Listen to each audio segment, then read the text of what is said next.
10 વર્ષ સુધી આ પિક્ચર થિયેટરમાં ચાલશે. મેં તો આ ત્રીજા દિવસમાં બીજી વખત મૂવી જોયું. બહુ માઇન્ડ બ્લોઈંગ છે. એવું લાગે કે રિયલમાં ભગવાન ઉભા છે. એમ થતું સામે ભગવાન ઉભું. હું તમને વિનંતી કરીશ એક જૂના પેઢી તરીકે કે તમારા લોકોને કૃષ્ણને શંખ વગર, ચક્ર વગર અને વાંસળી વગર નિહાળવો હોય કે કૃષ્ણ કેવો છે, કૃષ્ણની અંદરનું મનુષ્ય સ્વરૂપ કેવું છે, તો તમારે અવશ્ય લાલો મૂવી તમારા પરિવાર સાથે નિહાળવું જોઈએ. ચક્રમ જગચ્ચક્રમ યુગચક્રમ ચ કેશવ આત્મયોગન ભગવાન પરિવર્તય કેશવ. મારી ઘરવાળી 7 વર્ષે મૂવી જોવા લઈને આવ્યો છે. આ જો સાર્થક મૂવી જોવા લઈને આખા ઇન્ટરવ્યુ પછી રડો છું.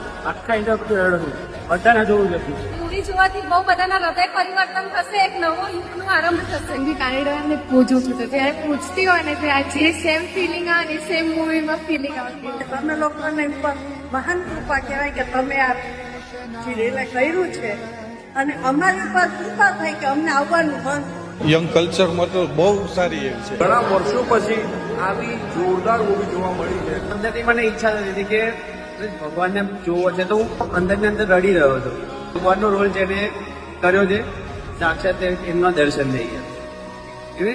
મિરેકલ છે ભાઈ, ભગવાન છે ને છે. 10 વર્ષ સુધી આ પિક્ચર થિયેટરમાં ચાલશે. મેં તો આ ત્રીજા દિવસમાં બીજી વખત મૂવી જોયું. બહુ માઇન્ડ